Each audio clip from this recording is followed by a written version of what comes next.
नमस्ते बच्चों। आज हम आपका लिटरेचर का 5वां पार्ट पढ़ेंगे जिसका नाम है ओस।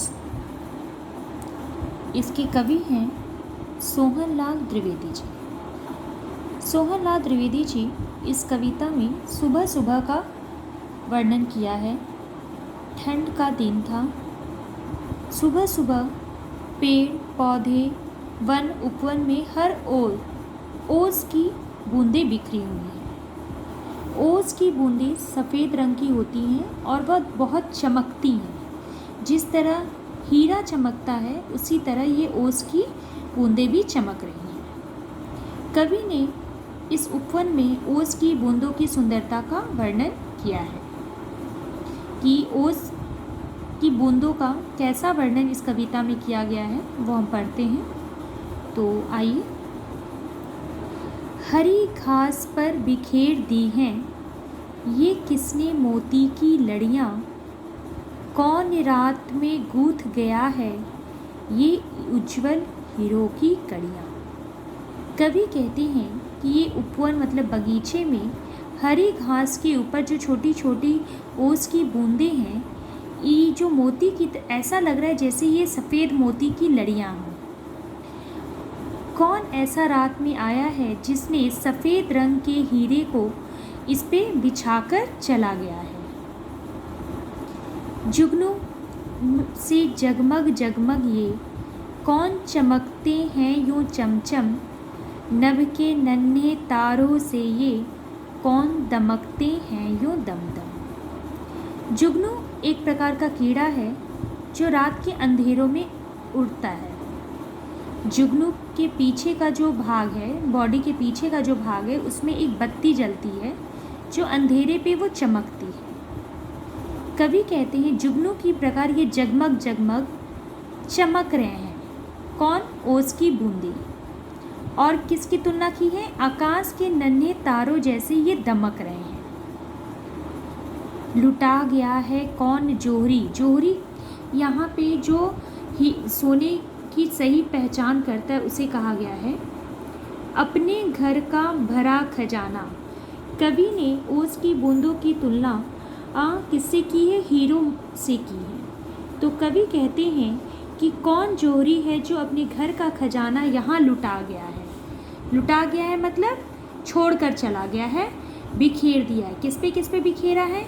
पत्तों पर, फूलों पर, वन उपवन, पग पग मतलब हर पग पर, हर रास्ते में, कदम कदम पर उसने रतन मतलब हीरा बिखेर दिया है। यहाँ हीरे की बात ओस की बूंदों के लिए की गई है कि ओस की बूंदें भी क्या है? सफ़ेद है और चमक रही हैं हीरे की भांति। बड़े सवेरे मना रहे हैं कौन खुशी में यह दिवाली, वन उपवन में जला दिए हैं किसने दीपावली निराली। कवि यहाँ दीपावली त्यौहार की तुलना ओस की बूंदों की सुंदरता से करते हैं। कवि कहते हैं कि जिस प्रकार दिवाली में हम अपने घरों को दियों से सजाते हैं, अपने घर को सुंदर बनाते हैं, उसी प्रकार कौन इस उपवन में दिवाली मना रहा है। दिवाली की तुलना क्यों की गई है? क्योंकि कवि कहते हैं कि वन उपवन में बिखरी ओस की जो बूंदें हैं, सूरज की धूप जैसे उस पर पड़ रही है वह जलते हुए दीपों की तरह लग रहे हैं। ठीक है, समझ लीजिए फिर से कि जो सूरज की दीपें हैं वो क्या लग रही हैं? सूरज की रोशनी जब ओस की बूंदों पर पड़ रही हैं तो वो जलते हुए दीपक की तरह लग रहा है। इसलिए यहाँ दीपावली त्यौहार की बात की गई है।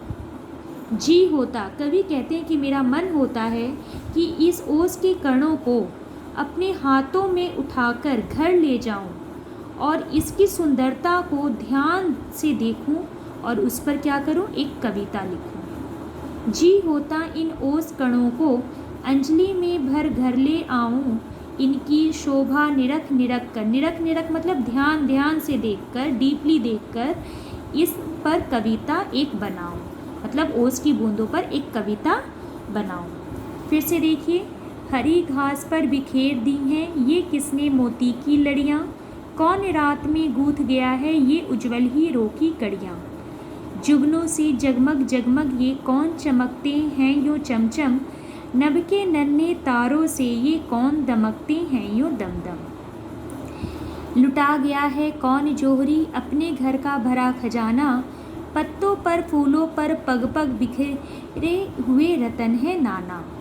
बड़े सवेरे मना रहा है कौन खुशी में यह दिवाली, वन उपवन में जला दी है किसने दीपावली निराली। जी होता इस ओस कणों को अंजलि में भर घर ले आऊं, इनकी शोभा निरख निरख कर इन पर कविता एक बनाऊं। ध्यान दीजिए, कवि ने इस ओस की बूंदों की तुलना उज्जवल हीरे सफ़ेद हीरे से की है।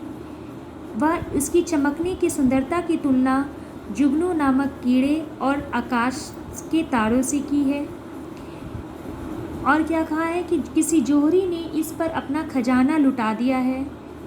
दीपावली त्यौहार की बात की तुलना की गई है और कवि अंत में कहते हैं कि मैं इस ओस की बूंदों को अपने घर ले जाकर इसको ध्यान से देखकर इसकी सुंदरता को समझकर इस पर एक कविता लिखना चाहता हूँ। बच्चों, ये मैंने आपको मौखिक रूप से समझा दिया। इसके भावार्थ मैं लिखित रूप में आपको PDF में दूंगी। अब इसके प्रश्न उत्तर अगले वीडियो में हम करेंगे। धन्यवाद।